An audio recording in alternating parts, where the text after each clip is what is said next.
What is up, Ravens Flock? Huge shout out for your support for the 410 Sports Talk. James and Glenn are the best in the business. They're killing it right now. They love talking Raven talk. Make sure you go subscribe to their channel. Let's go Ravens. Big trust.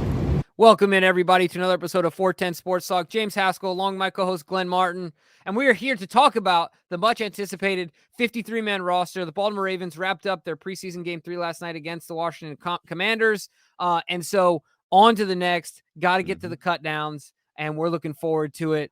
So we're pretty sure we're going to be right. Make sure to take a second, hit the subscribe button, give us a like. If you want your most accurate 53-man roster, this is the place to be. We're going to get right into it. So Glenn, where should we start? Offensive side of the ball?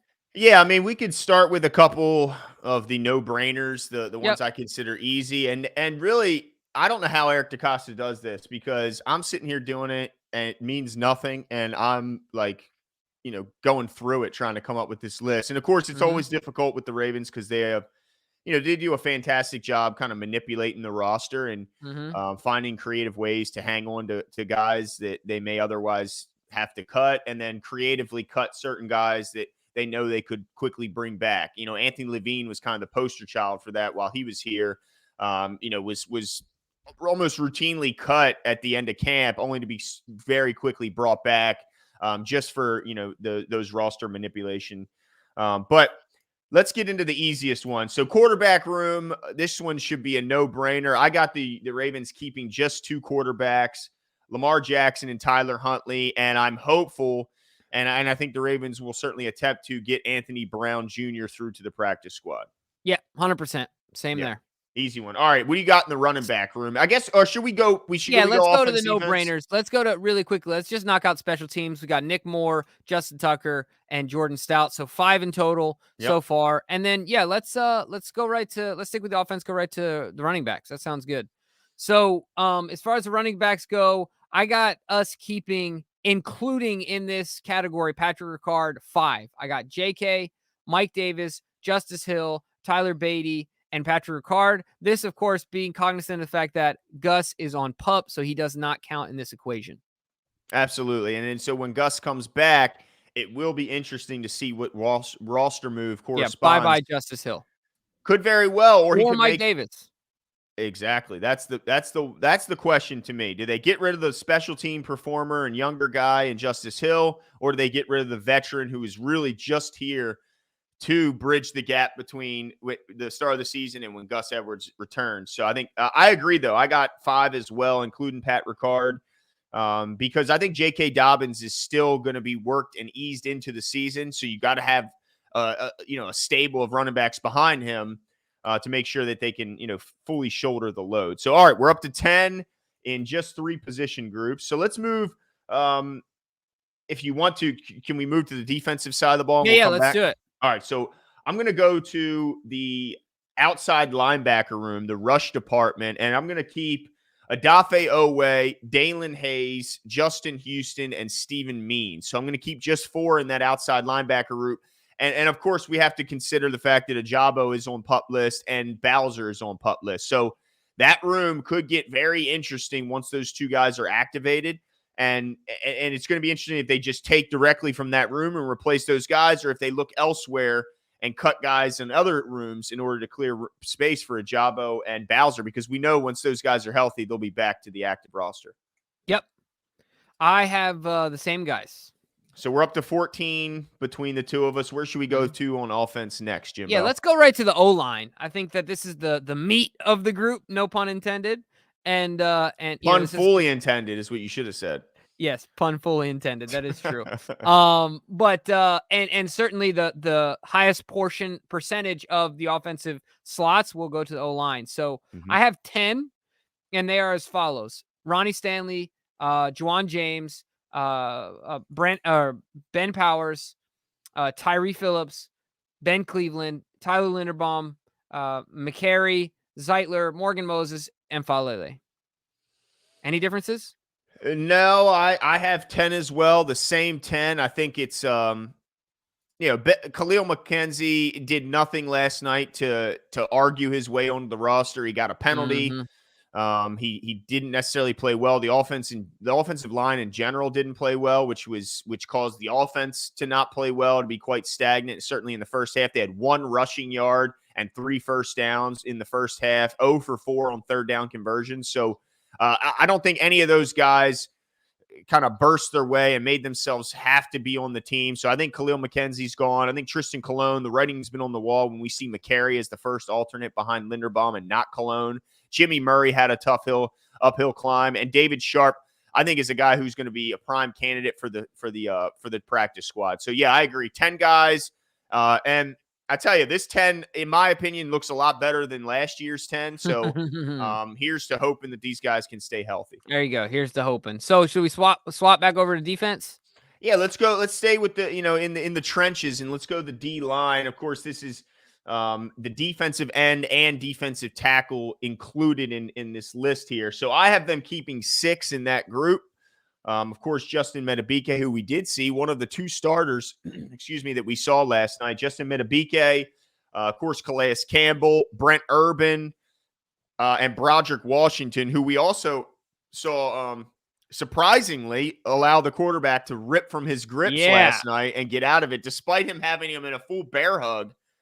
So yeah, I got those 4. And then of course, Michael Pierce and Travis Jones, who's, working his way back from injury, but not PUP listed. Right, exactly. I got the same exact group, and it is one heck of a group. I think, as crazy as it sounds, this could be one of the best in the league. Well, not crazy as it sounds, but this could compete with one of the strengths of our defense. Everyone's excited about the back end and the defensive backs. But man, this D-line looks vicious, and I'm excited about it. Can't wait to see it. So I agree with you there. Let's move on to the fun one, and that is wide receivers. In total, I got the Ravens going relatively light. I wouldn't say like uncharacteristically light, because this is what the number they've gone with in the past, but relatively light. And that is 5. Rashad Bateman, Devin Duvernay, James Prochet, Demarcus Robinson, who balled out last night, and Tylan Wallace. Do you have any differences, Glenn? I don't, but I do have a quick question for you, Jimbo. Do you think there's any discussion, if they are locked in and say, look, guys, we can only keep 5, any discussion surrounding Tylan Wallace versus Benjamin Victor? Yeah, it's a really interesting one. It's hard for me to answer because we only saw both of them a few times at camp. And Tylan, I haven't seen a ton of him in the preseason games, but I'm sure a lot of their evaluation also comes from camp. Yeah. So, man, I would say they're probably still going to lean towards Tylan Wallace, but certainly Benjamin Victor has put himself in the discussion. But I honestly think what it comes down to, Glenn, is special teams contributions. Are either of these guys going to contribute? How well they can contribute? I think, if I'm not mistaken, Tylan Wallace did well in spots last year on special teams. Had some moments. And then think of the skill and the depth of the other positions as well. I think that those 2 things you have to equate. But if you're talking about just those 2, I think Tylan gets the edge. Yeah, it's a tough one because Tylan's missed a lot of time, and Benjamin Victor has had some pretty fantastic showings in the preseason. But yeah, tough for Shamar Bridges and Mekhi Polk. They kind of burst on the scene that first preseason game, but then all but disappeared afterwards. So 100%. Yeah, hopefully one of those guys can get on the practice squad and continue to pursue their dreams. All right, so 5 wide receivers for both of us. Let's switch back. Let's go inside linebacker with this next one, Jimbo. This one's a tough one for me because I think there's a couple guys that we're certainly making a case for them to slide under the back end of the defense, or the roster, I should say, and get on that defense. Patrick Queen leads the group with Bynes right behind him, and then I still have Malik Harrison making this team, even though he did have some struggles in the preseason. I think they're banking on the upside and some positional versatility as they still try and work him in the outside as well. And then my final spot, I have 4 making the inside linebacker. I think they go with Christian Welch. I think the familiarity, the contributions he does on special teams, and he had a fantastic showing last night. Second on the team, 10 tackles, had 2.5 sacks. So he showed some pass rush, and I think it showed a really nice move as he, kind of stunted around and got to the inside. Real nice pass rush and got to the quarterback. So I got Welch barely making it over your guy, Josh Ross. Yeah, so I think this might be one of the few differences we have. I got Josh Ross making this team, where I understand that. I mean, I think both of them make it to the practice squad, but they're there might be a higher likelihood of Welch because he's got more tape in professional games getting scooped up for a special teams assignment and things like that. So I can get that argument if that's one that the Ravens are making and their justification for keeping Welch on the active roster and moving Ross to potentially a practice squad. But I'm going to go with Ross because I think he played better if you look at the 3 games. I think he was the best rated defensive player according to PFF in the whole league. Right. So, I mean, you can only do so much to argue against that. And while Welch had his moments last night, I didn't see too much of him the games before. That's a good point. And I think that Josh Ross, if they do get him on the practice squad, will have the opportunity to put on some muscle, which I think it showed in some tackling situations that he needs some play strength, which isn't uncommon for a rookie. And he'll also continue to develop other parts of his game. So maybe next year he kind of jumps into a more prominent role despite missing, in my opinion, missing the roster this year. Okay. All right, let's move back to the offensive side of the ball. I want to go to tight end room because this, I think, is another spot where we're going to have a slight difference of opinion here. I got them keeping 4 tight ends. Of course, Mark Andrews, Isaiah Likely, and Nick Boyle lead the way as Charlie Kohler will, likely be on the pup list and still working his way back. But I have him keeping Josh Oliver as well. And the reason being is they made a clear commitment to dominate the middle of the field. And they like to do so using big, strong tight ends who are also athletic and can run. And certainly Josh Oliver fits that mold. He's a big, strong guy who can absolutely run. And as long as he holds onto the ball and gets rid of those fumbling issues, which I think kind of stunted his growth and ability to get on the field more last year, we haven't seen that from him this year. And I think Josh Oliver, because of the limitations Nick Boyle has in the passing game, he adds value to be kind of an insurance policy behind what if something were to happen and that causes Andrews are likely to miss a game. Yeah, see, I'm not picking up what you're putting down, Glenn. Okay. I think that Oliver, I think it's too valuable of a roster spot. You know what I mean? At the end of the day. And so I think they ride with the 3 and Andrews, Likely, and Boyle, and they go light there because you have Ricard as like your 4th quasi, tight end. So I think Oliver is just too much redundancy. I want to use that spot somewhere else. And so I'm gonna pass on one Josh Oliver. Any worries that we saw Boyle like literally all 4 quarters of a game where we didn't see a ton of contributing players play?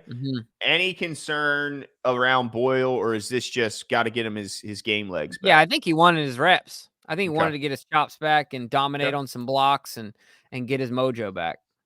All right, fair enough. Okay, let's move back to the defensive side. There's really, I think, only 2 position groups left that we haven't talked about. That is, of course, the secondary. So let's start with cornerback. All right. I have them keeping 6 corners, those 6 being Marlon Humphrey, Marcus Peters, Kyle Fuller, Brandon Stevens, Pepe Williams, and Armour Davis. Those are my 6 guys. So, of course, leaving Daryl Worley on the outside looking in. Unfortunate injury to Kevon Seymour, who's battled back through tons of adversity. Looks like he got a high ankle last night as the linebacker Jacoby McLean accidentally fell into his leg during a 2-point conversion attempt. I think those guys ultimately find themselves on the outside looking in, but I do think Daryl Worley will be that 54th guy. I think they'll be saying, "Hey, don't go far in case we need you. We're going to give you a call." So I agree with your list as far as the active. The initial 6, I have the same 6, but I'll say that your 54th guy to me is Kevon Seymour. I wish we knew at this point more about his injury because what I've heard is that they love him on special teams. He had a decent game last night as well. And so I feel like he's that guy where, I'm just going to kind of jump ahead real quick for safety. My last safety is Geno Stone, and I have Geno Stone there because Kevon Seymour is not making this team at this point based on his injury. But I could see those 2, swapping one out for another. So my thought is that Worley, instead of Worley in what you were describing as 54th guy, would be Seymour. Yeah, it's injury dependent, right? Because if he's out for 6 weeks, then he's not that guy. Right, exactly. But we just don't know. With an ankle, it's kind of a goofy thing. You know what I mean? Yeah. All certainly looked like he was in some pain, though. But let's go to So, on offense, did we finish the offense? Yeah, it looks like we're done with the offense. All right, so let's go to that final position group. You touched on it briefly there. Safety. Yeah, this is the fun one. Yeah, this is the one that had I think the most intrigue because it's such a talented group that we knew going into this that there was going to be a really good player that's likely going to have to get cut. And hopefully they can find his way onto the practice squad, because if not, there's another team that's going to get a heck of a player.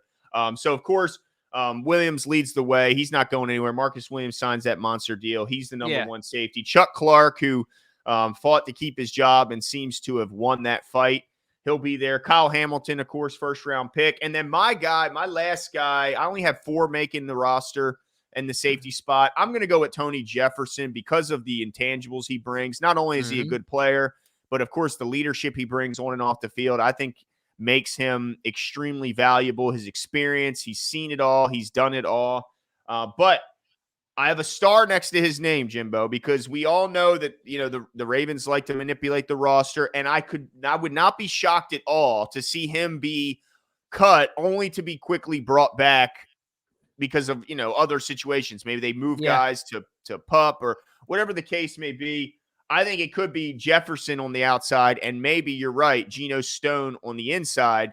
And it's just kind of more like an accounting thing around that to keep deadline. the rights of the guys that they want, right? So, once again, Kevon Seymour kind of moves into this equation as well as you manipulate Stone and Jefferson as well. But in fact, right now, because of that injury to Seymour, I got both of them making it, in that being Tony Jefferson, Geno Stone, Williams, Hamilton, and Chuck. And so I decided to go with Geno Stone over a Josh Oliver, Tony Jefferson over Josh Oliver. I just think that they're more valuable. They do more on special teams. They can do more in their roles if they were asked to step up in case of an injury.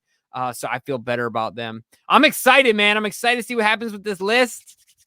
So it looks like our big disagreements are you have Stone, I have Oliver. Is that it? Yeah, I mean, and then you have Tony on the inside, like making the team. Right? Yeah. So do I. Yeah, I think that's it. That's crazy that after all that, we have just one disagreement. Yeah, but that's with Stanley being off of PUP makes it a lot easier for the O-line. Certainly. It makes it almost a no-brainer. Yeah. Yeah. So there's a lot of there's a lot of them that have cleared up. The Seymour thing makes it a little bit trickier. And then the Jefferson Stone thing and the Oliver thing with the injury to Kohler. All those things are really the flexion points for the difference that there could be in this roster. I'm really interested to see how it goes. If there are any dark horses out there, guys, let us know. If Polk or Bridges make this team, let us know your thoughts are. Victor makes this team, let us know your thoughts are. Leave all your comments below on our 53-man roster. We're looking forward to interacting with you guys, and we'll talk to you soon.